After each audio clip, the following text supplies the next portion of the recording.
কাজেই সেই কথা, সময়ের প্রয়োজনীয় কথাগুলো তো আমাদেরকে বলতেই হবে, সেটা আমাদের দায়িত্ব, আল্লাহর পক্ষ থেকে প্রাপ্ত দায়িত্ব হয়ে নিয়েই আমরা এই কথাগুলি বলি। সমাজের যেখানেই অসঙ্গতি দেখা যাবে, যেখানেই ভুল বিচ্যুতি চোখে পড়বে, সেই বিষয়ে জাতিকে সতর্ক করা এটা আলেমদের সবচেয়ে বড় দায়িত্ব। মানুষের ব্যক্তিগত আখলাক, আচার আচরণ, চরিত্রে কোনো অসঙ্গতি, কোনো ত্রুটি বিচ্যুতি ব্যাপকভাবে দেখা দিলে ওলামায়ে কেরাম সেই ব্যাপারে জাতিকে সতর্ক করবেন। মানুষের পরিবারগুলোতে যদি কোনো বড় ধরনের বিচ্যুতি লক্ষ্য করা যায়, সমাজকে সতর্ক করবেন। মানুষের ব্যবসা বাণিজ্য, অর্থনৈতিক কার্যকলাপে ইসলাম বিরোধী বিভিন্ন নিয়ম নীতি যদি লক্ষ্য করা যায়, ওলামায়ে কেরাম তাদেরকে সেই ব্যাপারে সতর্ক করবেন। রাষ্ট্র এবং রাজনীতি যারা পরিচালনা করেন, তাদের ছোট্ট একটু ভুল এটা সারা দেশের সকল মানুষকে ভুলে বিপদীত করে। কাজেই তাদের সামান্য একটু ভুল ছাড় দেওয়ার কোনো সুযোগ নেই। এই জন্য তাদের ভুলগুলি আমরা বলি, চেষ্টা করি তাদের প্রতি আন্তরিকতা রেখেই বলতে। কিন্তু সমস্যা হলো যে যারা রাষ্ট্র এবং রাজনীতির সঙ্গে জড়িত, তারা আলেমদের কাছ থেকে সবকিছু শুনতে চায়, কিন্তু রাজনীতির কোনো আলাপ শুনতে চায় না। এটা হলো এই সমাজের সবচেয়ে বড় জাহিলিয়াত। এই যে সরকার পতিত হলো, আওয়ামী লীগ সরকার, শেখ হাসিনার সরকার, শুধু না, এই আওয়ামী লীগের 50 বছরে তাদের এই মূর্খতা, এই জাহিলিয়াত তাদেরকে অক্টোপাসের মতো বন্দী করে রেখেছিল। ক্ষমতার দাম্ভিকতায় অনেক সময় আমাদের এই কথাগুলো তাদের বুঝে আসে নাই। এখন আমি তাদেরকে আহ্বান জানাই যে এখন কিছুদিন ফুরসত পাইছো, এখন তোমার রাজনীতি করার সুযোগ নাই তোমাদের। এখন তো তোমরা মাঠেই নাই, খেলবা কি? সীমান্তের ওই পারে। এখন একটু চিন্তা ভাবনা করো, আবার হয়তো সামনে সুযোগ আসতে পারে। তো সেই যদি সুযোগ আসে কোনোদিন, আবার রাজনীতির মাঠে নামার আগে নিজেদের সেই ভুল ত্রুটিগুলো সংশোধন করে নামলাম। সবচেয়ে বড় যেই ভুল ত্রুটিটাকে আমি সংশোধন করবার জন্য আওয়ামী লীগের রাজনীতির সাথে যারা জড়িত ছিলেন তাদেরকে বলবো, সেটা হলো আলেমদের কাছ থেকে সমালোচনা শুনতে পছন্দ করবেন। ওলামায়ে কেরাম যখন রাজনীতির বিষয় নিয়ে কথা বলে, কান পেতে শুনবেন, শুধু শুনবেন, বলবার কিছু চেষ্টা করবেন না। আর আপনারা যতই বলেন, যতই চিৎকার করেন, যতই প্রতিবাদ করেন, যতই জুলুম করেন, যতই নির্যাতন চালান, ওলামায়ে কেরামের এই ইসলাহের কণ্ঠ বন্ধ করতে পারবেন না। কারণ যেটা আমরা আল্লাহর পক্ষ থেকে দায়িত্বপ্রাপ্ত হয়ে বলি, যে কথাগুলো আমরা ঈমানের হিস্সা মনে করে বলি, যে কথাগুলো আমরা কোরআন সুন্নাহর কথা মনে করে বলি, সেই কথা আমরা বলবো, বলতেই থাকবো। এমনকি আমাদের ঘরের উপর যদি তরবারি ধারণ করা হয়, আমাদের বুকের উপর যদি বুলেটের আঘাত আসে, আমাদের বুকের উপর যদি রিভলভার পিস্তল ঠেকানো হয়, এই মুহূর্তে আল্লাহর কোরআনের সত্য কথাগুলো বলতেই হবে, বলতেই থাকবো, বলেই যাবো আমরা ইনশাআল্লাহ।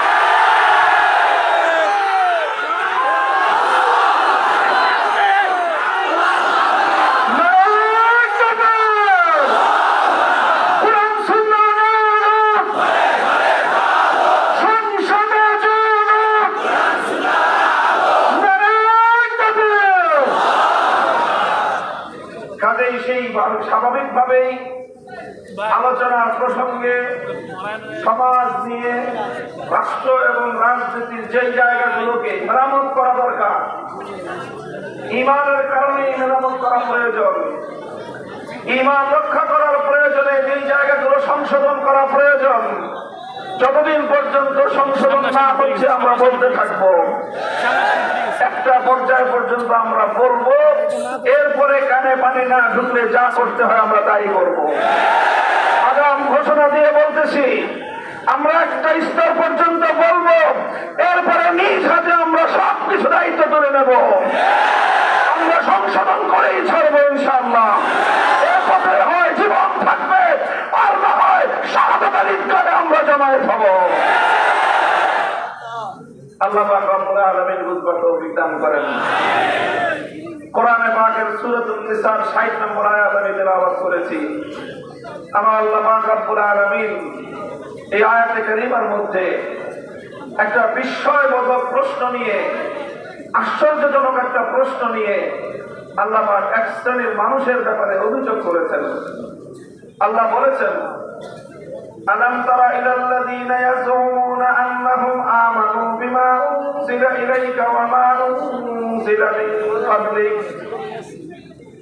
তোমরা একটু লক্ষ্য করে দেখো না, তোমাদের চারপাশে এমন কিছু মানুষ আছে যারা দাবি করে যে তারা ঈমানদার। কি দাবি করে? ইয়াজুমুনা আন্নাহুম আমানু, তারা দাবি করে যে তারা নাকি ঈমানদার।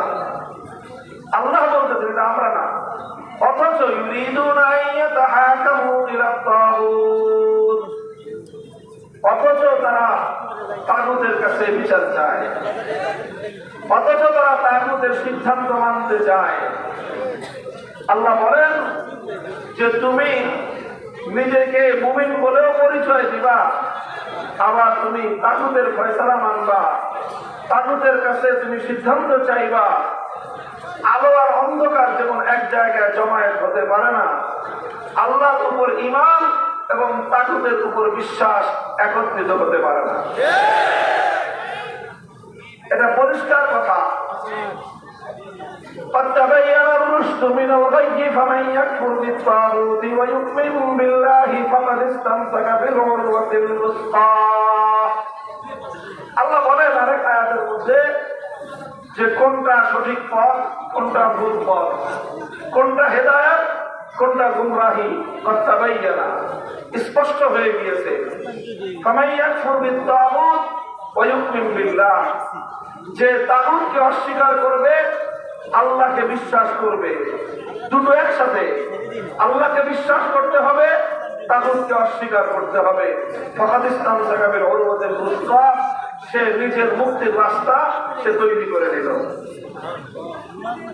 তো মুক্তির রাস্তা তৈরি করতে হলে, নাজাত পেতে হলে, সফলতা লাভ করতে হলে একদিকে যেরকম আল্লাহর উপর বিশ্বাস রাখতে হবে, সঙ্গে সঙ্গে তাগুতকে অস্বীকার করতে হবে। দুটো একসাথে চলে না। রাত আর দিন এক সময়ে একত্রিত হতে পারে? বলেন, যে সময় রাত সেই সময় দিন হতে পারে? রাত আর দিন যেমন একত্রিত হতে পারে না, আল্লাহর উপর ঈমান, তাগুতের উপর বিশ্বাস, এ দুটো কোনদিন একত্রিত হতে পারে না। الذين آمنوا يقاتلون في سبيل الله والذين كفروا يقاتلون في سبيل الطاغوت। আল্লাহ বলেছেন পরিষ্কার, যারা ঈমানদার তারা আল্লাহর পথে লড়াই করে, যারা বেঈমান তারা তাগুতের পথে লড়াই করে। এই হক এবং বাতিলের লড়াই, এটা অনিবার্য, এটা চিরন্তন। পৃথিবীর শুরু থেকে শুরু হয়েছে এই লড়াই, কিয়ামত পর্যন্ত চলবে এই লড়াই। বাতিলরা যেরকম শয়তানের পথে লড়বে, তারা শয়তানকে ছাড়বে না। ঈমানদাররা কি আল্লাহর পথ ছেড়ে দিবে? আর আস্তে করে বলেন, বেঈমানের দল যদি শয়তানের পথ ছাড়তে না পারে, তো ঈমানদাররা আল্লাহর পথ ছাড়বে কোন দুঃখে? তুমি যদি শয়তানের জন্য জীবন দিতে পারো, তো আমি আল্লাহর জন্য জীবন দিতে আমার আফসোস কোথায়? শয়তানের পথে জীবন দিয়ে তুমি যাবা জাহান্নামে, সেখান থেকে তোমার নমনীয়তা নাই। আর তুমি চাও আমি আল্লাহর পথে জীবন দিয়ে জান্নাতে যেতে পারবো, সেখানে আমাকে তুমি নমনীয় হতে বলো? আমার তো নমনীয় হওয়ার কোনো সুযোগ নাই। ছাড় আমি দিতে পারবো না, ছাড় তোমাকেই দিতে হবে, রাস্তা তোমাকেই পরিবর্তন করতে হবে। মুহতারাম হাজিরিন, কাজে এই জন্য ঈমানকে বুঝতে হলে তাগুতকে চিনতে হবে এবং তাগুতের পথ পরিহার করতে হবে। কারণ তাগুত হলো স্বয়ং আল্লাহ পাক রব্বুল আলামিনের প্রতিদ্বন্দ্বী। তাগুত হলো আল্লাহর প্রতিদ্বন্দ্বী। আপনি আল্লাহকেও রাজি করবেন, আল্লাহ দুশ্মনকেও খুশি করবেন, একসাথে হতে পারে না। আল্লাহ ভি রাজি রাখে, শয়তান ভি নারাজ না হোক, এই ধরনের কোন ধোঁকাবাজির পথ ইসলামের মধ্যে নাই। মুহতারাম হাজিরিন, এই জন্য এই বিষয়টা আমি একটু খোলাসা করব যে তাগুতের পথ আমাদেরকে অবশ্যই পরিহার করতে হবে। এতক্ষণ ধরে আপনারা শুধু বারবার একটা শব্দ শুনতেছেন, তাগুত তাগুত তাগুত। এই শব্দটা কি, কি এর অর্থ, এটা হয়তো আপনাদের অনেকেরই জানা নেই অথবা অনেকেই বুঝতেছেন না। এটার কারণও যে আমরা এই তাগুতের পরিচয় আপনাদের সামনে তুলে ধরি নাই, অথচ কোরআন পাকের মধ্যে অসংখ্য জায়গায় আল্লাহ পাক রব্বুল আলামিন এই তাগুতের কথা বলেছেন। তাফসীরের কিতাবগুলোর মধ্যে কাদীমান ওয়া হাদীসান সর্বযুগের মুফাসসিরিন কিরামগণ কোরআনের ব্যাখ্যা করতে গিয়ে বারবার তারা তাগুতের পরিচয় তুলে ধরেছেন। এই সকল মুফাসসিরদের আলোচনার সারসংক্ষেপ, তাগুতের যে সংজ্ঞা, এর যে পরিচয়, ডেফিনিশন, সেটা যদি আমি সংক্ষিপ্ত ভাষায় আপনাদেরকে বোঝাতে চাই, তাহলে আমি আমার ভাষায় যে কথাটা বলতে পারি সংক্ষেপে আমি বলছি, এরপরে আমি আমার মূল কথা থেকে চলে যাব। আপনারা আগে প্রথমে একটা কথা বলছেন, গায়রুল্লাহ চিনেন আপনারা? কাকে বলে? গায়রুল্লাহ মানে কি? আল্লাহ ছাড়া। গায়রুল্লাহ মানে আল্লাহ ছাড়া। এই মহাবিশ্বের মধ্যে আল্লাহ হলেন এক এবং একক। আল্লাহ ছাড়া যা আছে সব কি? গায়রুল্লাহ। আল্লাহ ছাড়া যা আছে সব, আসমান কি? গায়রুল্লাহ। জমিন কি? ফেরেশতা কি? মানুষ কি? জিন গায়রুল্লাহ। নবী, ওলি, রাজা, বাদশা সব সব গায়রুল্লাহ একদিকে, আর আল্লাহ এক এবং অদ্বিতীয় একক, তিনি আরেক দিকে। আল্লাহ হলেন এক, আল্লাহ ছাড়া যা আছে সব হলো গায়রুল্লাহ। গায়রুল্লাহ বুঝলেন? তো যে কোনো গায়রুল্লাহকে যদি আল্লাহর স্থানে বসানো হয়, যে কোনো গায়রুল্লাহকে যদি আল্লাহর স্থান দেওয়া হয়, আল্লাহর আসনে বসানো হয়, সেই গায়রুল্লাহকেই বলা হয় তাগুত। কথা বোঝা গেল? যে কোনো গায়রুল্লাহ, তাকে যদি আল্লাহর আসনে বসানো হয়, সেই গায়রুল্লাহকে বলা হয় তাগুত। যেরকম দৃষ্টান্ত হিসেবে বুঝেন, ইবাদতের একমাত্র মালিক কে? আল্লাহ। লা ইলাহা ইল্লাল্লাহ, নেই কোনো মাবুদ এক আল্লাহ ছাড়া। তো এই যে লা ইলাহা, একমাত্র মাবুদ কে? আল্লাহ। সুতরাং ইবাদতের মালিক, ইবাদতের উপযুক্ত একমাত্র কে? আল্লাহ। এখন এই ইবাদত যদি আপনি আল্লাহকে না দিয়ে অন্য কাউকে দেন, যে কাউকে দেন, যে কোনো গায়রুল্লাহকে দেন, কোন দেব দেবতাকে দেন, কোন মরা দেবতাকে দেন, অথবা কোন জিন্দা দেবতাকে দেন, অন্য কারো যদি আপনি পূজা করেন, অন্য কারো যদি কেউ ইবাদত করে, তাহলে যার ইবাদত করা হলো তাকে আল্লাহর আসনে বসানো হলো কিনা? কারণ ইবাদত পাবেন একমাত্র কে? আল্লাহ। আপনি আল্লাহকে ইবাদত না দিয়ে যখন আপনি দুর্গাকে পূজা করলেন, আল্লাহকে ইবাদত না দিয়ে যখন আপনি কালী অথবা সরস্বতীকে পূজা করলেন, তখন আপনি দুর্গাকে, কালী অথবা সরস্বতী ইত্যাদি দেব দেবতাগুলোকে আপনি আল্লাহর আসনে বসালেন। তো যেই গায়রুল্লাহকে আল্লাহর আসনে বসানো হয়, সেই গায়রুল্লাহকে বলা হয় তাগুত। পূর্বের যুগে মানুষ লাত, মানাত, উজ্জা, হুবাল এই সকল দেব দেবতার পূজা করত। সেই যুগে লাত, মানাত, উজ্জা, হুবাল এরা ছিল তখনকার তাগুত।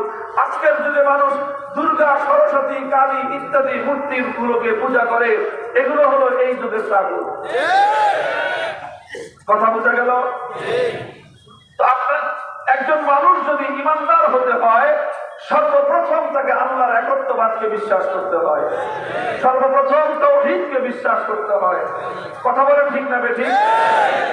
এই যে ইবাদতের মধ্যে আল্লাহর সঙ্গে অন্য কাউকে শরীক করা যাবে না, কাউকে শরীক করা যাবে না, এইভাবে আল্লাহর যদি কেউ ইবাদত করে তাহলে তাকে বলা হয় একত্ববাদী, আর এটাকেই বলা হয় একত্ববাদ। এটাই হলো তাওহীদ। এই তাওহীদকে বলা হয় তাওহীদ ফিল ইবাদাহ। কি বলা হয়? তাওহীদ ফিল ইবাদাহ। অর্থাৎ এটা হলো ইবাদতের মধ্যে আল্লাহর একত্ববাদ। ইবাদতের মধ্যে আল্লাহর একত্ববাদ, যে ইবাদত হবে একমাত্র কার জন্য? আল্লাহ ছাড়া অন্য কারোর জন্য যদি ইবাদত করা হয় তাহলে যার জন্য ইবাদত করা হবে তাকে বলা হবে তাগুত, আর যে ইবাদত করবে তাকে বলা হবে মুশরিক। মুহতারাম হাজিরিন, এটা আমি বুঝালাম মূল কথা বোঝানোর জন্য। কারণ আলহামদুলিল্লাহ মুসলমানদের মধ্যে এতটুকু সুবোধ আছে যে আল্লাহ ছাড়া অন্য কারো পূজা করা যাবে না, আল্লাহ ছাড়া অন্য কাউকে শ্রদ্ধা করা যাবে না, আল্লাহ ছাড়া অন্য কাউকে ইবাদত করা যাবে না। এই জন্য মুসলমানরা যদি দেখে যে কাউকে, কোন মুসলমানকে সে দুর্গার সামনে গিয়ে মাথা নত করে আসে, তো মুসলমানরা ওর ব্যাপারে কঠোর সিদ্ধান্ত নেবে। তুই মুসলমানদের দুর্গার সামনে গেলি কেন? কথা বলেন ঠিক না বেটি? আরে দুর্গা তো দুর্গা। কোন মুসলমানকে যদি আরেক মুসলমান দেখে যে ও কবরের সামনে গিয়ে সেজদা করতেছে, কোন পীরের মাজারে গিয়ে সেজদা করতেছে, তাই তো মায়ের একটা মাটিতে করে না। তুই কবরে সেজদা করলি কেন? সেজদা পাবেন একমাত্র কে? আল্লাহকে বাদ দিয়ে তুই কবরকে সেজদা করলি কেন? আল্লাহকে বাদ দিয়ে তুই পীরকে সেজদা করলি কেন? আল্লাহকে বাদ দিয়ে তুই গায়রুল্লাহর সামনে মাথা নত করলি কেন? মুসলমানের কাছে এক আল্লাহ ছাড়া অন্য কারো ইবাদত গ্রহণযোগ্য নয়। কেন? কারণ মুসলমানরা একত্ববাদে বিশ্বাসী। মুসলমানরা তাওহীদ ফিল ইবাদাহ, ইবাদতের মধ্যে আল্লাহর একত্ববাদকে বিশ্বাস করে। মুহতারাম হাজিরিন, ইবাদতের মধ্যে যেরকম আল্লাহর একত্ববাদকে বিশ্বাস করতে হয়, ঠিক তদ্রূপ আল্লাহ পাক রব্বুল আলামিনের আরেকটা গুরুত্বপূর্ণ একত্ববাদ রয়েছে। সেই একত্ববাদকে বলা হয় তাওহীদ ফিল হাকিমিয়া। সেটাকে বলা হয় তাওহীদ ফিল হাকিমিয়া। ইবাদতের মধ্যে আল্লাহর একত্ববাদকে না মানলে একজন মানুষ কেমন ঈমানদার হতে পারে না। ঠিক তদ্রূপ তাওহীদ ফিল হাকিমিয়ার মধ্যে আল্লাহর একত্ববাদকে না মানলেও একজন মানুষ ঈমানদার হতে পারে না। তাওহীদ ফিল হাকিমিয়ার অর্থ কি? তাওহীদ ফিল হাকিমিয়ার অর্থ হলো এই মহাবিশ্বের মধ্যে নিরঙ্কুশ ভাবে, চূড়ান্ত ভাবে আইন এবং বিধান দেওয়ার অধিকার একমাত্র কার? চিৎকার করে প্রত্যেকটা মানুষ বলবেন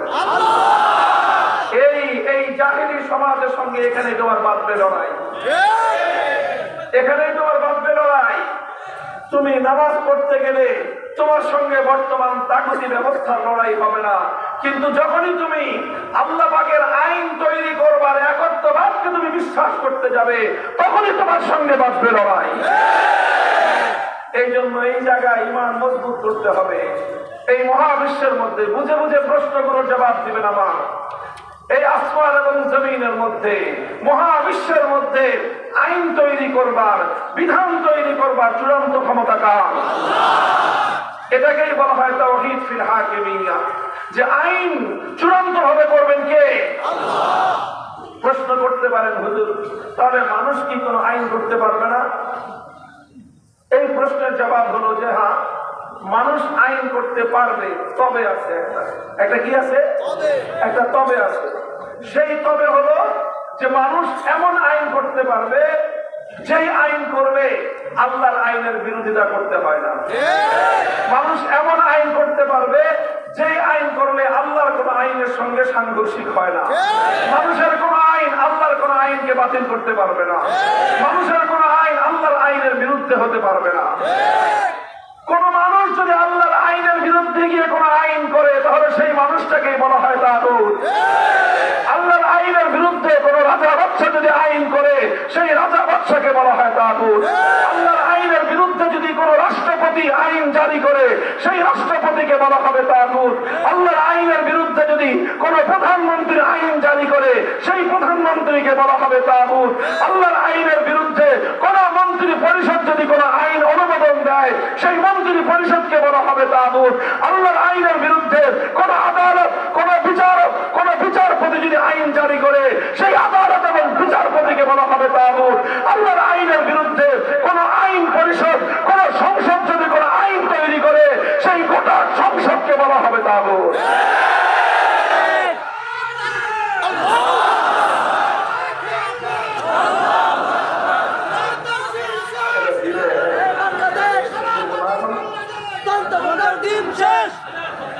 মোহতারাম হাজিরিন, যে এই হলো তাগুত। বুঝলেন? বুঝে গেল বিষয়টা যে যে কেউ, যে কোনো ব্যক্তি, যে কোনো ফোরাম, যে কোনো কমিটি, যে কোনো পরিষদ আল্লাহর আইনের বিরুদ্ধে আইন করবে তাদেরকে বলা হবে তাগুত। আর তাদের আইন যারা মেনে নিবে তাদেরকে বলা হবে মুশরিক। পরিষ্কার কথা। আল্লাহর ইবাদত করতে হবে।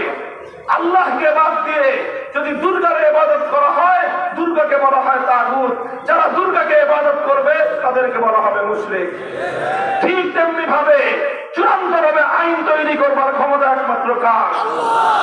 সুতরাং আইন মানতে হবে আল্লাহর। আল্লাহর আইনের বিরুদ্ধে কোন মানুষ যদি কোন আইন তৈরি করে, সেই মানুষগুলো আল্লাহর আইনের বিরুদ্ধে আইন তৈরি করবে, তারা সবাই হবে তাগুত এবং তাদের আইনকে যারা মেনে নিবে তারা প্রত্যেকে হবে মুশরিক।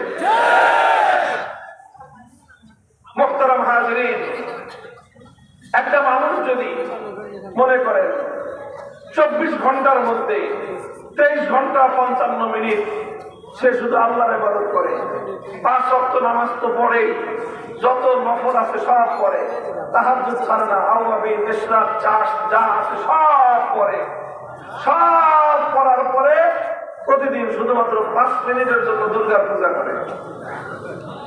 এবার বলেন এই লোকটা ইমানদার না বেঈমান? এই ফতোয়া নেওয়ার জন্য তো মুফতি কামরুজ্জামান সাহেবের দরকার নাই। এই ফতোয়া বাংলাদেশের প্রত্যেকটা মুসলমান দিবে। দরকার আছে হুজুরদের ফতোয়া? কারণ তুমি যদি দুর্গার 5 মিনিটের জন্য পূজা, হয়তো 5 মিনিটের জন্য করো না, 1 মিনিটের জন্য করলো, ইমানদার থাকবে? কারণ আল্লাহর উপর ঈমান আর তাগুতের উপর বিশ্বাস একত্রে হতে পারে না। তো এই কথাটা যেরকম আমরা ইবাদতের ক্ষেত্রে বুঝলাম, বড় দুঃখ এবং পরিতাপের বিষয়, লক্ষ লক্ষ নয় আমার দেশের কোটি কোটি মুসলমান তাওহীদ ফিল হাকিমিয়া, আইনের ক্ষেত্রে আল্লাহর একত্ববাদকে উপেক্ষা করে, আল্লাহর একত্ববাদকে অস্বীকার করে মুশরিকে পরিণত হয়েছে। অথচ প্রতি বছর হজ করে আলহাজ মুশরিক সাহেব। অসংখ্য অগণিত হাজি ঈমান নাই, শিরকে মরা। বলবেন যে এটা কেমনে সম্ভব? আলহাজ আবু জাহাল যেরকম, আবু জাহাল তো জীবনে আপনার চেয়ে আমার চেয়ে হজ কম করছে না বেশি? যে বছর মরছে বদরের ময়দানে, ওই বছর তো রমজান মাস এর আগের যে হজ করছে। এরপরে ইমানদার না বেঈমান? কারণ শুধু হজ করলে ইমানদার হওয়া যায় না, তাহাজ্জুদের সময় জানামাজ খুঁজলে ইমানদার হওয়া যায়। ইমানদার তো ভিন্ন জিনিসের নাম। তোমাকে সর্বপ্রথম তোমাকে তাওহীদ এবং একত্ববাদ ঠিক করতে হবে। শুধুমাত্র ইবাদতের ক্ষেত্রে আল্লাহর একত্ববাদকে বিশ্বাস করলেই হবে না। ইবাদতের মধ্যে যেরকম আল্লাহর একত্ববাদকে বিশ্বাস করতে হবে, আইন এবং বিধান দেওয়ার ক্ষেত্রে আল্লাহর একত্ববাদকে বিশ্বাস করতে হবে। দুঃখ এবং পরিতাপ লাগে, কলিজাটা বিদীর্ণ হয়ে যায়। সমাজের মধ্যে সব আলোচনা আছে, সব কথা আছে, কিন্তু মুমিনের এই তাওহীদ ফিল হাকিমিয়্যাত ঈমানকে এবং এই একত্ববাদকে দুরুস্ত করবার মতো আলোচনা সমাজে নাই। থাকবে কেমনে? এই কথা বলতে গেলে যারা আল্লাহর আইনের বিরুদ্ধে রাজনীতি করে এরা ফস করে ওঠে। শুরু করছিলাম যে কথা আওয়ামী লীগের, এই বাংলাদেশে এই ধরনের মূর্খতা এবং এই জাহিলিয়ত সবচেয়ে বেশি এনেছে আওয়ামী লীগ।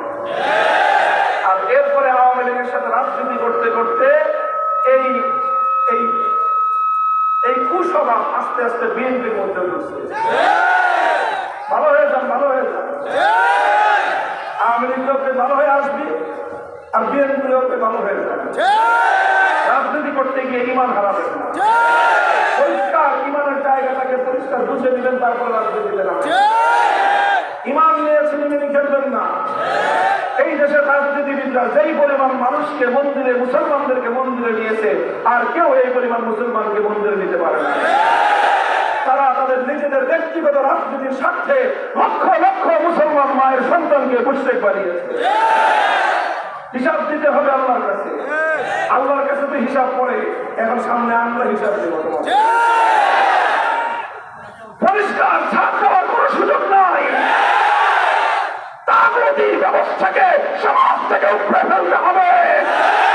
তাগুতের বিরুদ্ধে লড়াই করার জন্য প্রস্তুত হতে হবে, যুদ্ধ করতে হবে। এই যুদ্ধে লা ইলাহা ইল্লাল্লাহর সৈনিকদেরকে মাঠে নামতে হবে।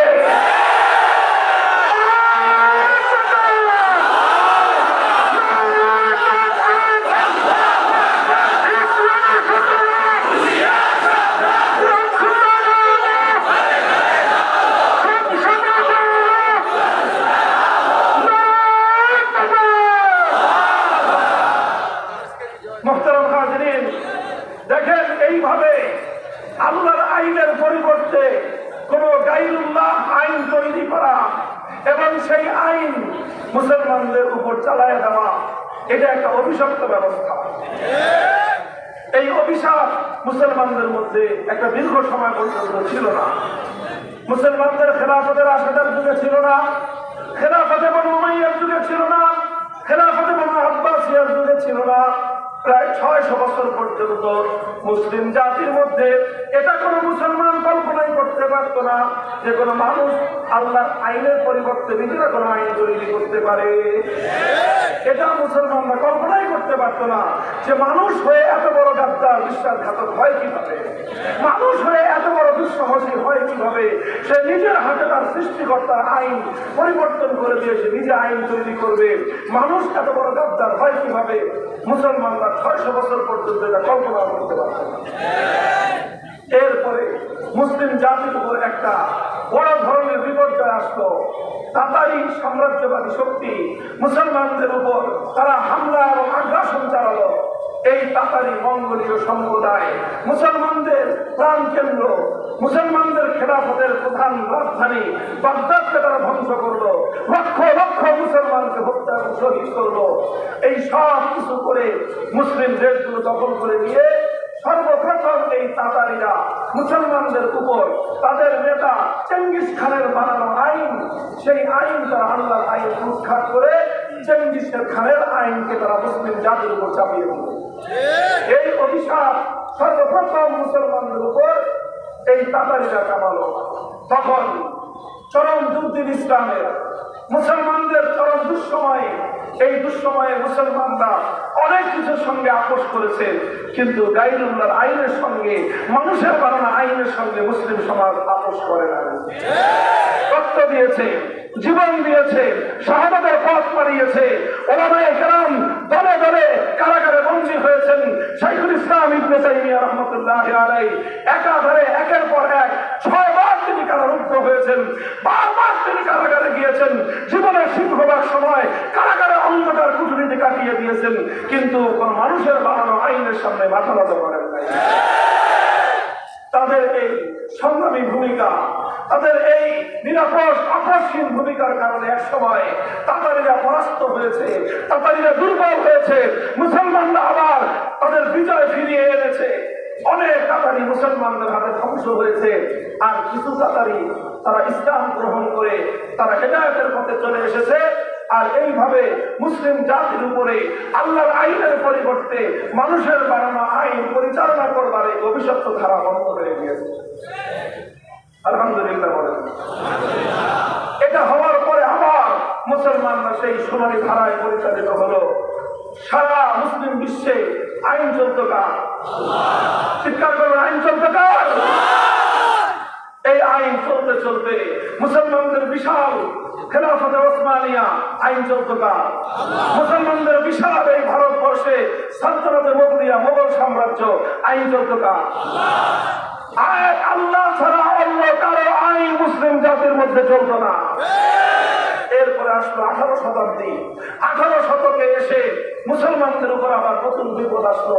সেই বিপদ হলো পশ্চিমা পাশ্চাত্যের সাম্রাজ্যবাদী আগ্রাসন আমাদের এই পাক ভারত উপমহাদেশ দখল করে নিল ব্রিটিশ সাম্রাজ্যবাদ, মুসলমানদের বিশাল আফ্রিকা অঞ্চল দখল করে নিল ফ্রান্স, ইতালি। এই তিনটা সাম্রাজ্যবাদী শক্তি, ফ্রান্স, ইতালি এবং ব্রিটিশ সাম্রাজ্যবাদী শক্তি মুসলিম দেশগুলোকে দখল করে নিয়ে সবচেয়ে বড় অভিশাপ যেটা তারা মুসলমানদের উপর চাপিয়ে দিল, সেটা হলো তারা তাদের বানানো আইনকে সমাজে বাস্তবায়ন করে আল্লাহর আইনকে উৎখাত করে দিল। মুহতারাম হাজিরিন, অন্য দেশের ইতিহাস বলবো না, শুধু আমার দেশের ইতিহাস। আমাদের এই পাক ভারত উপমহাদেশে যখন ব্রিটিশরা মুসলিম জাতির উপর আল্লাহর আইন উৎখাত করে তাদের বানানো আইন, ব্রিটিশ প্রবর্তিত আইন যখন চাপিয়ে দিল, ওলামায়ে কেরাম নীরব বসে থাকলেন? কি ধারণা আপনাদের? আলেমরা নীরবে মেনে নিয়েছেন? 1803 সালে শাহ আব্দুল আজিজ মুহাদ্দিস দেহলভী রাহমাতুল্লাহি আলাইহি এই উপমহাদেশের সোনালী পুরুষ, তিনি একটা ফতোয়া জারি করলেন। কি জারি করলেন? ফতোয়া দিলেন। তিনি ফতোয়া দিলেন যে দেখো, এতদিন আমাদের দেশ এটা ছিল দারুল ইসলাম, এটা ছিল দারুল ইসলাম, কারণ এখানে আইন চলত কার? এখন এখানে ব্রিটিশরা আমাদের দেশ দখল করে নিয়েছে। ব্রিটিশরা দেশ দখল করার পর মুসলমানরা এখন নামাজ পড়তে পারে, মুসলমানরা এখনো হজ করতে পারে, মুসলমানরা এখনো দিন ধর্ম করতে পারে, মুসলমানরা সংখ্যা এখনো অনেক, কিন্তু মুসলমান সংখ্যায় যতই থাকুক, মুসলমানরা ইবাদত বন্দেগী যতই করতে থাকুক, এটার দ্বারা দেশ ইসলামের থাকে না, বরং দেশ তখনই ইসলামের থাকে যখন দেশে আইন থাকে কার? যেহেতু ব্রিটিশ শাসিত ভারতবর্ষে আল্লাহর আইন নাই, বরং আল্লাহর আইনকে উৎখাত করে এখানে ব্রিটিশ তার নিজস্ব বানানো আইন চাপিয়ে দিয়েছে। সুতরাং এই দেশ এখন থেকে আর ইসলামের দেশ নেই, এই দেশ এখন থেকে আর দারুল ইসলাম নেই, এই দেশটা এখন দারুল হারব তথা শত্রু কবলিত দেশে পরিণত হয়েছে। সুতরাং এখন উলামায়ে কেরামের ফতোয়া হলো এই, আলেমদের ফতোয়া হলো এই, শরীয়তের সিদ্ধান্ত হলো এই, এই শত্রু কবলিত দেশকে আবার দারুল ইসলামে পরিণত করা, মানুষের বানানো আইন, ব্রিটিশের বানানো আইনকে উৎখাত করে আবার আল্লাহর আইন ফিরিয়ে আনার জন্য জিহাদ করা প্রত্যেক মুসলমানের জন্য ফরজে আইন।